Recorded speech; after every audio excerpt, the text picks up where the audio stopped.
Magandang araw po mga kaibigan at mga kapanampalataya, mga kaibigan kay Kristo, mga kapatiran, nawa ay inyong ipagpatuloy ang pagsubaybay sa pag-aaral natin ng 7 huling salot na darating sa libutang ito. At tayo po ay nasa ika-6 na salot sa ating pag-aaral, kung kaya't akin pong inaanyahan na inyo pong tapusin ang video ito nang sa ganun ito ay makatulong sa atin sa paghahanda sa mga darating na panahon ng kabagabagan ng sanlibutan ito, sapagkat hindi tayo nahuli sa mga mensahe at atin pong naisahin papawid ang mga bagay na darating sa kapanahonan. Bago tayo magpatuloy, tayo po muna ay sumandaling manalangin. Amang banal na makapangyarihan ka po sa lahat, maraming salamat po sa oras na ito na ang iyong banal na espiritu ay siyang mangunguna upang sa ganun kami po ay makaunawa ng aming mga pinag-aaralan. Kaya tumaasa po kami na ang aming pag-aaral ngayong araw na ito ay magkaroon ng kabuluhan sa aming mga puso at isipan upang kami po ay makapaghanda sa darating na kabagabagan na sanlibutan ito na iyong igagawan. Tulungan po kami, Panginoon, na mga nawaan ang lahat ng babagay na ito upang kami sumunod sa tunay na liwanag na ikaw ang siyang nangunguna sa lahat ng mga bagay na ito. Umaasa po kami na patawarin mo po kami sa aming pagkukulang at pagkakasala na gawa. Alang-alang po lahat sa makapangyarihang pangalan ng aming tagapagligtas na si Jesus. Amen. Sa araw na ito, mga kaibigan at mga kapatid kay Kristo, narito po ang isang napagandang talata dito po sa Apokalipsis Kabanata 16, ang talata 12, patuloy po sa 14. At ibinuhos ng ika-6 na anghel ang kanyang mangkok sa malaking ilog ng Euphrates at natuyo ang tubig niyaon upang mahanda ang daan ng mga hari na mula sa sikatan ng araw. At nakita kong lumabas sa bibig ng dragon at sa bibig ng hayop at sa bibig ng bulang propeta ang 3 karumaldumal na espiritu na gaya ng sapalaka, sapagkat sila ay mga espiritu ng mga demonyo na nagsagawa ng mga tanda na nagsilabas sa mga hari sa buong sanlibutan upang tipunin sila sa pagpagdigma sa dakilang araw ng Diyos na makapangyarihan sa lahat. Opo mga kaibigan at mga kapatid kay Kristo, ayon po sa Apokalipsis Kabanata 16, talata 12 hanggang 14, darating ang panahon na ito na mangyayari po ang pagkikipagdigma sa huling kapanahunan ng mabuti at kasamaan. Sa patuloy na paglalaban ng dalawang ito, alam po natin mga kapatid ko na ang magtatagumpay dito ay ang ating Panginoong Hesukristo. Kaya patuloy po nating subaybayan ito kung saan tayo patutungo at saan tayo papanig. Sa literal na paliwanag, ang ika-6 na salot ay kakaiba sa naunang 5 dahil hindi ito direktang parusa gaya ng mga sugat o kadiliman at natuyo at kadiliman. Sa halip ito ay paghahanda sa huling labanan, ang tinatawag na Armageddon. Labanan ng mabuti at masama, kapangyarihan sa kapangyarihan, lakas sa lakas ng pananampalataya. Ang ilog Euphrates ay natuyo sa panahon ng Biblia. Ang ilog Euphrates ang nagbibigay buhay sa makapangyarihang imperyo ng Babylonia noong araw. Opo. Ang pagkatuyo nito ay nangangahulugan ng pagkawala ng suporta sa makabagong Babylonia ng sanlibutan sa panahon natin ito. Kasi darating ang araw na ang malilinlang halos nito ang buong sanlibutan nitong mga bulaang propeta at nitong mga hayop na ito na nagbabaliktad ng katotohanan. Subalit darating yung araw, kagaya kung paanong pinatuyo ng Panginoon ng Euphrates, ay gayon din matutuyo sa spiritual na kalagayan ang suporta. Dito po sa literal, ang sabi po dito, ang ika-6 na salot, ito'y kakaiba. Ang pagkatuyo ng ilog Euphrates sa Biblia ay nagbibigay buhay sa makapangyarihang imperyo ng Babylonia noong araw. Subalit, ang pagkatuyo nito ay nangangahulugan ng pagkawala ng suporta sa makabagong Babylonia sa huling panahon. Iyan po sa literal na pagpapaliwanag o kahulugan. Mga hari mula sa silangan, tumutukoy ito sa pagdating ng makalangit na hukbo kasama ng hari ng mga hari, at ito'y walang iba kundi ang ating Panginoong Hesukristo. At ang pangatlo, tatlong karumaldumal na espiritu, ang dragon, ang hayop, ang bula, ang propeta, ay mga huwad na kapangyarihan na gagamitin ni Satanas upang tipunin ang mga bansa para sa huling digmaan laban sa Diyos. Opo. Yan po ay lilinlangin ni Satanas. At sila ay maniniwala. Pagpatuloy po natin kung bakit sila maniniwala dito. Dito po sa Isayas, Kabanata 11, ang talata po ay 15. At kaniyang tutuyuin ang dagat ng Ehipto, at kaniyang iwawasiwas ang kaniyang kamay sa ilog. E sino po nagwasiwas? Ay di po si Moises, kaya't natuyo yung dagat na pula. Dito po naman sa Jeremias, Kabanata 5, ang talata po ay 38. Tuyuin ninyo ang kanyang dagat at patuyuin ang kanyang bukal. Pati mga bukal, tutuyo po yan. Ayan po ay may mga espiritual na kahulugan. Ayan. Ang mga talatang ito ay simbolo ng pagkabagsak ng Babylonia sa pamagitan ng pagkawala ng mga kaalyado nitong mga bansa. Dahil sa huling kapanahonan po, kaya uusigin nyo ang mga taong sumasamba sa tunay na Diyos at hindi sumasamba sa mga larawan. Ito po'y ipapatupad sa huling kapanahonan. Napakahaba nga lang po itong pag-aaral. Ngunit tayo ay dito lang po sa salot na ito. Dadaanan din po natin lahat yan. No? Ang talatang ito ay simbolo ng pagbagsak ng Babylonia sa magitan ng pagkawala ng kaalyado nitong bansa. At alam po naman natin na ang Babylonia ay ang sanlibutang ito. Sa huling kapanahonan, ito po ang Babylonia. Ang kasalanan na naghahari sa buong sanlibutan, iyan po ay Babylonia. Kaya pinapalabas po tayo diyan po sa Babylonia, sa kasalanang umiiral sa sanlibutan ito. Sapagkat hindi po tayo taga sanlibutan kaya tayo pinapalabas dito. Sa espiritual na kahulugan ay ganito po. Ang pagkatuyo ng Euphrates ay kumakatawan sa pagkawala ng suporta ng mga tao at bansa sa huwad na relihiyosong sistema. Yun po yung makabagong Babylonia. Yung makabago pong Babylonia ay tumuturo po ito ng huwad na pananampalataya at sistema upang ang tao ay tumalikod sa tunay na pananampalataya. Nagtuturo po sila na nagmumukhang tama. Bakit? Nalilinlang po ang tao. Magkaminsan ang mga tao kasi yun din ang gusto ng kanilang sarili. Kung kaya't naniniwala agad sila sa mga maling sistema at aral. Kapag sinabi ng Diyos na huwag, huwag. Pero kung gusto mo sa iyong sarili kasi, pag sinabi nung nagtuturo siya ng mali, ay pwede na sumasang-ayon ka kaagad kasi gusto mo rin. Ayan, dapat alamin po natin ang katotohanan. Huwag tayong tumayo sa ating kinagisnan na alam naman natin na hindi nakarating sa kaluwalhatian ang ating mga magulang sapagkat mali po yung kanilang kinagisnang pananampalataya. Ayan, ano pa sinasabi dito? Sa una nagtitiwala sila sa kapangyarihang ito. Ngunit kapag dumating ang mga salot, sila'y magbabalikwas laban dito. Opo, sila'y naniniwala tulad sa kapanahonan natin ngayon at darating pa na mas matindi pa ang paniniwala nila. Subalit kapag dumating na ang salot, nakikita na tumatama ito doon sa mga taong mali ang itinuturo, babaliktad ang mga tao. Ang mga nagtuturo ng mali, mga ministro, mga anumang mga tagapagturo ng mali ang kanilang itinuturo, mga mangangaral, ito po'y aapak-apakan nila sa galit sapagkat pinapaniwala sila sa kanilang mga maling turo. Sa una, nagtiwala sila Subalit nung makita nila na dumating na ang salot, mali pala. Bakit sila kinapitan ng salot?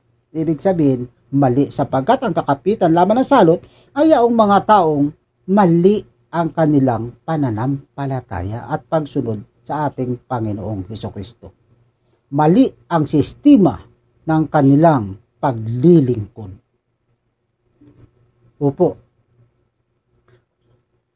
Habang nawawala ang suporta, nahayag ang tunay na pagkatao ng makabagong Babylonia, huwad at mapanlinlang. Dito po, nagbigay po ng babala sa atin ang Panginoon, kaya dapat po nag-aaral tayo ng banal na kasulatan. Doon po sa mga mananampalataya na kayo po pinagbabawalang humawak ng Biblia, huwag po kayong maniwala sa kanila. Sapagkat ang sabi ng banal na kasulatan sa Apokalipsis, nasaliksikin ninyo ang mga banal na kasulatan ninyo, hindi lang ng mga ministro, hindi lang ng sinong mga ngaral. Kundi nating lahat, saliksikin po natin. Kaya kung nagtuturo sila na wala kayong karapatang humawak ng Biblia, yan po ay hindi aral ng ating Panginoong Diyos. Aral po yan, demonyo. Kabaliktaran ang ginagawa. Pinapasaliksik tayo at sasabihin naman nila, hindi kayo pwede maghawak nan. Wala kayong karapatan. Opo.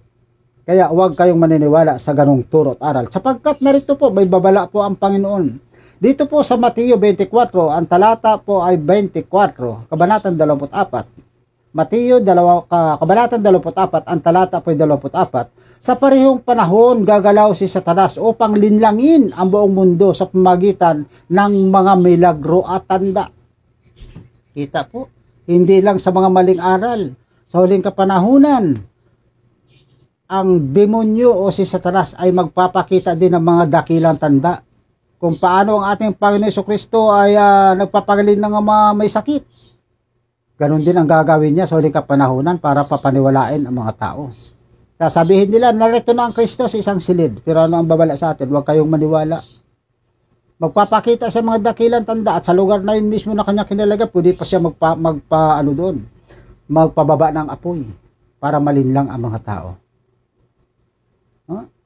Sa ating mga pag-aaral, ang pagdating ng Panginoon, hindi po pupunta sa isang lugar lamang, makikita siya ng lahat ng mata, pati yung sumibat sa kanya, makikita siya.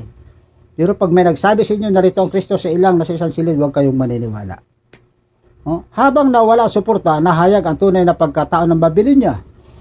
Sa parehong panahon, gagalaw si Satanas upang linlangin ang buong mundo sa magitan ng kanyang mga milagro. Magpapakita din siya na tanda na siya ay makapangyarihan at siya nga ang Kristo.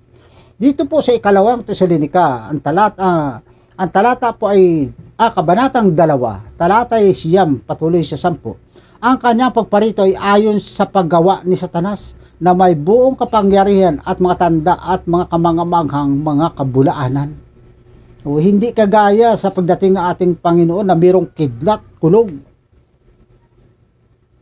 may liwanag, pero dadating siya, itong bulaang Kristo na ito, dadating ito ayon sa paggawa ni Satanas, na kung paano dumating, sumulpot na lang sa libutang ito,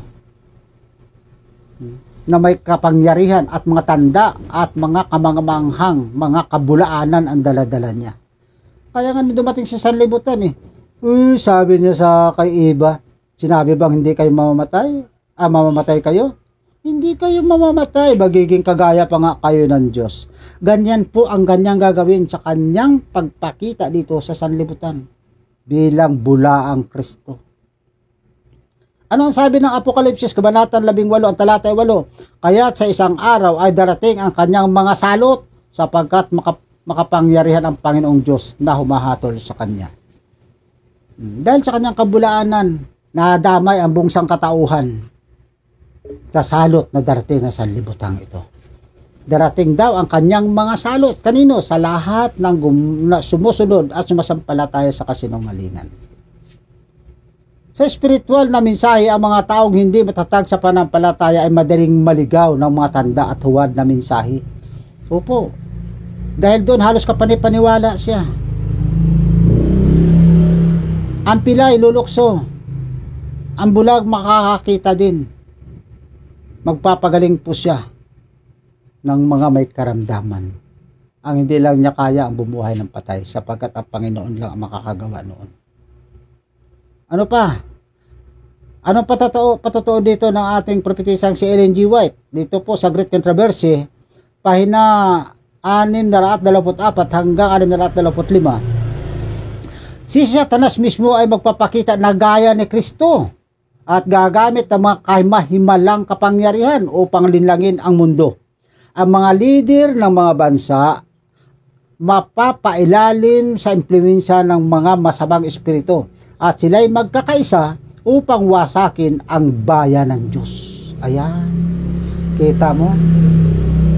Makikita nila nagagawa din si Satanas ng mga dakilang tanda. at papaniwalain niya ang mga hari o mga matataas na mga tao sa buong mundo. Malilinang niya at sila'y magkakatipon laban sa mga banal. Opo. Sa panahon ng ika-6 na salot, ito na ang huling pagtitipon ng mga hukbo ng lupa laban sa Diyos. Ito yung Armageddon. Ngunit ang Diyos ang magwawagi sa digmaang ito sa dakilang araw ng Armageddon. Opo. Kaya maghanda po tayo. Ating pag-aralang maigi. Saan tayo papanig? Ano ang aral sa atin ng ating Panginoon sa araw na ito? Huwag tayong umasa sa mga institusyon ng tao tulad ng Euphrates. Mawawala rin ang kanilang kapangyarihan. O ay anong bansa ba ngayon ang makapangyarihan? Ha? Sasaludo po yan dyan sa hayop. Dahil tatanggapin niya ang tanda ng hayop, ang huwad na pananampalataya, ang huwad na turo, papapaniwalain niya ang mga makapangyarihan tao sa buong mundo. Opo. Ayaw lang natin magbanggit ng kung ano-ano at mahirap na mga kapatid ko. Ano po? Ang pangalawa, maging mapagbantay sa mga huwad na tanda at mensahe. Hindi lahat ng himala ay galing sa Diyos. Tandaan po natin yan. Sapagkat marami dyan mga nagbubulong-bulong. Nagsasalita ng mga uris-uris. O mga igusom-igusom. Hindi po yan galing sa Diyos. Ayan. Kaya hindi lahat ng mga himala ay galing po sa Diyos. Pangatlo, ihanda ang sarili para sa Armageddon. Hindi sa pamagitan ng armas, kundi ng pananampalataya at katapatan kay Kristo. Ayan po. Ihanda po natin ang ating mga sarili sa matinding labanan. At ngayon na rin, mayroong Armageddon sa ating mga puso. Nasa ating paligid lang ang ating kalaban. Pwedeng nasa harapan. Pwedeng nasa likuran. Ano mang oras, kung saan ang iyong kahinaan, doon ka titirahin ito. Kaya tandaan po natin mga kapatid ko, hindi lang sa darating na panahon, ngayon nakipagbuno na tayo. Nakipaglaban na tayo ng mabuting pakipaglaban. At kinakailangan meron tayong sandata ng kaliwanagan at salita ng Diyos. Diyan tayo magtatagumpay. Ang katotohanan ng Diyos ay mananatili kahit ang mundo ay malinlang ng kaaway. Kung busog na busog tayo sa aral at mensahe, alam na natin ang mangyayari sa hinaharap. Kahit ano pang gagawin nilang himala, alam na natin hindi yan ang tunay na Diyos na dumating sa sanlibutan. Sapagkat gaya ng kidlat na kumikidlat mula sa silanganan hanggang sa kanluran, ganiyan po ang pagdating ng anak ng tao na walang iba kundi ang ating Panginoong Hesukristo. Opo, mga kaibigan at mga kapatid kay Kristo. Mga kapananampalataya, mga kamag-anak, kapamilya, mga kaibigan. Tandaan po natin ang aral na ito. Darating ang araw na lilinlangin ni Satanas ang mundong ito ng kanyang makapangyarihang mga kasinungalingan. Subalit kung alam mo ang katotohanan, hindi ka maililigaw ng mga maling turo at maling aral na darating sa libutan ito. Paglalaban mo katotohanan, lumaban ka para sa ating Panginoong Hesukristo at para sa ating kaligtasan, ang buhay na walang hanggan. Dito po sa Efeso, Kabanatang 6, ang talata po 11, Mangagbihis kayo ng buong kagayakan ng Diyos upang kayo'y magsitibay laban sa mga lalang ng dyablo. Ano pong ibibihis natin? Magbihis tayo ng kabuong kagayakan ng Diyos. Opo. Ito po ay ang kanyang mga mabubuting mensahe na ating natatanggap upang tayo magsitibay at makatayo laban sa lalang ng dyablo. Kaibigan, malapit na sumiklab ang huling labanan. Hindi ito labanan ng mga bansa lamang, kundi labanan ng katotohanan at kasinungalingan. Kung sa panahon ngayon nakipagdigma ang mga bansa sa bansa dahil sa kanilang mga teritoryo o kung ano man kanilang pinag-aagawan, tayo naman ay nakipaglaban, hindi sa ganong klaseng labanan, kundi tayo ay lumalaban sa katotohanan, laban sa kasinungalingan. Ngayon pa lamang, pumili ka ng kung kanino ka papanig, kay Kristo o sa kaaway. Kung kay Kristo, magkakamit ka ng kaligtasan at buhay ng walang hanggan.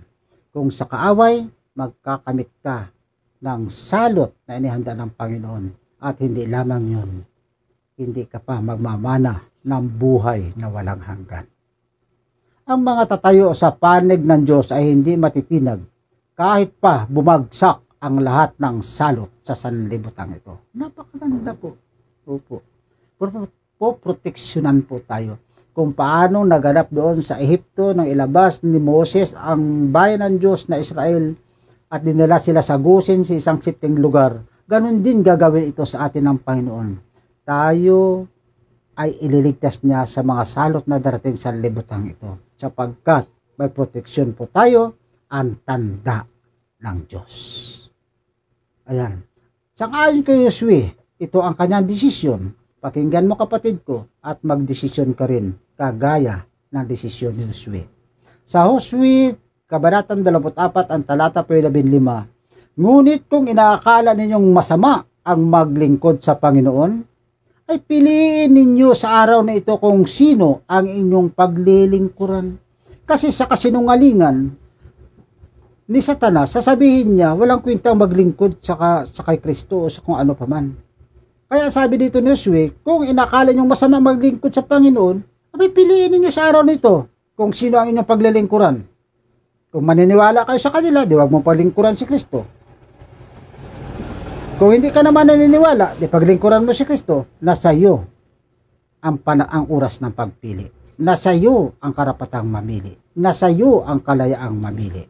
Pero sagana kay Josue at sagana din po sa inyong maliit na lingkod, kung tungkol sa akin at sa aking sangbahayan, sabi ni Josue, ay maglilingkod kami sa Panginoon. At alam po naman natin na walang ibang Panginoon sa silong ng langit na sukat natin ikaliligtas, kundi ang ating Panginoong Hesukristo lamang. Kapatid ko, alam ko magkaparehas tayo ng damdamin. Alam kong hindi natin kaya ito sa ating sarili. Hindi natin kayang maglingkod sa Panginoon ng buong katapatan sa ating sariling lakas lamang. Humingi tayo ng tulong sa Panginoon. Sumabay ka sa akin sa panalangin ngayong oras na ito. Yumukod ka kapatid ko. Ating sabihin sa Panginoon, mapagpalang Ama sa langit, salamat po sa liwanag na iyong propesiya. Sa harap ng mga darating na panlilinlang, bigyan mo kami ng matatag na panampalataya sa iyo lamang. Huwag mong hayaang kami ay malinlang ng mga huwad na tanda ng kaaway. Ihanda mo kami, Panginoon, sa huling labanan, hindi sa magitan ng aming lakas, kundi sa iyong kapangyarihan sa pangalan ni Jesus na aming tagapagligtas. Kapatid, kung sumabay ka sa panalangin ito, naramdaman mo ba na lumakas ang iyong espiritual na panampalataya? Kung magkaganon, ipagpatuloy mo ang iyong naramdaman, buksan mo ang iyong puso, buksan mo ang iyong isipan, tanggapin mo ang katotohanan. Kung hindi mo pa alam ang katotohanan, hanapin mo kapatid ko, magpatuloy ka sa pakikinig. At doon mo makikita at masumpungan ang katotohanan na walang iba, kundi ang ating Panginoong Hesukristo lamang ang magbibigay ng katotohanan, sapagkat siya ang daan at ang katotohanan at ang buhay. Kinakailangan kapatid ko, tayo ay maglingkod at magpatuloy sa pananampalataya. Mapalad yaong mga nagmamasid at nag-iingat ng kanyang mga kasutan upang siya ay huwag lumakad na hubad at huwag makita ang kaniyang kahihiyan. Pahayag, Kabanata 16, ang talata po ay 15. Habang patuloy ang mundo sa panlilinlang, mananatili tayong gising sa pananampalataya. Huwag tayong umasa sa mga huwad na sistema ng tao, kundi sa tunay na hari, walang iba kundi ang ating Panginoong Hesus. Ang sabi po, ang pagtatagumpay ay hindi sa dami ng hukbo, kundi sa kapangyarihan ng ating Panginoong Diyos. Kung nagustuhan mo ang video ito, ang aking pong hinihiling, i-like ninyo at i-share sa iba, upang sa ganoon makabahagi kayo sa patuloy na paglilingkod, sa patuloy na pagpapalaganap, sapagkat itinagubili ng Panginoon, umayo kayo at ipalaganap ng Ebanghelyo sa buong sanlibutan sa pagpatotoo At kung magkagayoy, darating ang wakas. Ikaw at ako, kapatid ko, ang magpapadali ng pagbabalik ng ating Panginoong Kristo kung sama-sama tayo na ipalaganap ang ebanghelyo ito sa buong sanlibutan. Ito ang aking dalangin sa makapangyarihang pangalan ng ating tagapagligtas na si Jesus. Amen.